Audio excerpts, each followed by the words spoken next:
Hi, everybody. Welcome to Dog Week. I just made that up. But we're going to do a video every single day, and each video is going to be about a dog. I love dogs. How about you? Do you like dogs? Do you have a dog? Yeah, I don't. I don't have a dog, but I really enjoy dogs. And I know some wonderful dogs. I know Noka. He's a dog, and he's about this big, and he's lots of fun. And I know Oliver. I have a cat named Oliver, but this is a dog named Oliver, and he's very big and very fluffy and fun to cuddle. Yeah. And I know a dog named Digger, and he's very big too, but he's a different color than Oliver. Oliver is black, and Digger is kind of brown. And he's a very nice dog, and he likes to get scritchy scratches on his ears. Yeah. And that's all the dogs I can think of at the moment, but dogs are a lot of fun. So I think we will read some dog stories today. All right, and all week long. So make sure you come back tomorrow for another dog story. So today I'm going to share my screen, and we're going to read a story called Amigos, about a dog and a cat. And amigos is a Spanish word, and it means friends. One day, Pedro was feeling cooped up at home, so he went out into the great wide world.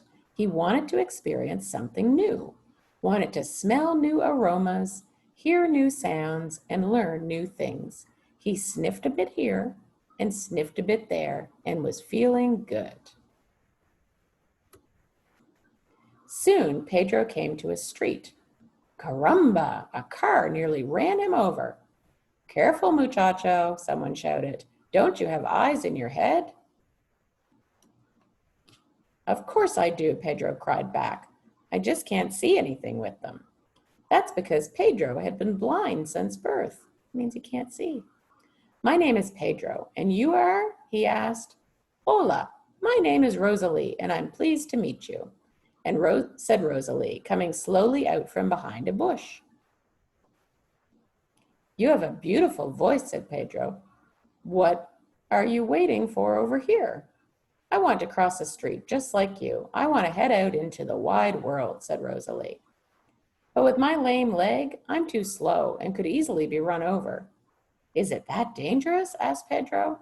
Ay, muchacho, you sure ask lots of questions, exclaimed Rosalie. Listen carefully. So Rosalie described the big heavy buses, the fast cars, and all the other vehicles that thundered along the road there. Pedro could hear everything, of course, but he couldn't see it. Caramba, he cried. Never in his life had someone taught him so many important things, and Rosalie's voice was so enchanting. Rosalie thought talking to Pedro was nice too, since Pedro was very good at listening. Never before had she met such an attentive listener. Finally, Rosalie said, I think this is as far as I can go, but you have fast legs, so I'll keep an eye out for you and give you a sign when you can cross the street safely. Caramba, that's really nice of you, Rosalie, said Pedro, but let's think of a way for us both to get to the other side instead. And he lay down in the grass to think. Rosalie did the same. They thought and thought the entire afternoon. Pedro and Rosalie weren't exactly quick thinkers. But just as the sun started to set, Pedro made a sudden leap into the air. He had the perfect idea. I've got it, Rosalie, he cried loudly. Huh? Rosalie asked, startled. You'll be our eyes and I'll run for us, Pedro laughed. Huh? Rosalie said again. She was worried that Pedro had suddenly lost his mind. Are you all right, muchacho? She asked. Si, senorita, said Pedro, which means something like, yes, little miss. Then he lifted Rosalie onto his broad shoulders in a flash. The idea was quite simple. Rosalie looked left and right, then left and right again. And when the road was clear, she called out, Rapido, muchacho. Then Pedro galloped as fast as he could straight across the road, and in no time at all, they had safely reached the other side. You know, that's just how things are with good ideas. The good ones are always the simplest. Now their path to the wide open world was clear again, and it was time to say goodbye. It's been a great pleasure for me, dear Rosalie, said Pedro. I wish you the best of luck. Hopefully we'll meet again. Hasta la vista. And Rosalie said, it was good to meet you. Hasta la vista. And take good care of yourself, amigo. Amigo means friend, and so they hugged each other tightly goodbye, as friends do. Then they each went on their way, just as they had planned. But when they had gone just a few steps, they suddenly both felt very strange. Pedro already missed Rosalie, and all at once Rosalie thought life was terribly lonely without Pedro. So Rosalie called out to Pedro, Amigo, why don't we travel the world together? Then we won't be alone. Oh, yes, that would be nice, Pedro called back. I'll run for us and you'll see for us, and we can talk and have fun. From then on, Rosalie and Pedro traveled the world together for the rest of their lives. Nothing could stop them because they were friends and they stuck together like glue. Rosalie's eyes saw for them both, and Pedro's fast legs carried them wherever they wanted to go every single day. Hasta la vista, amigos.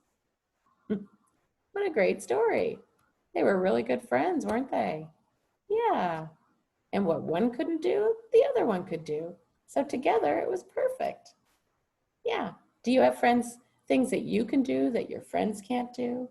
And maybe your friends can do things you can't do? Yeah. Sometimes it works out well together, right? Because you can do all kinds of things. Yeah. We can all do some things better than other things, can't we? Yeah. All right. Have a great day, friends. All right. Have some new adventures. All right. Bye-bye.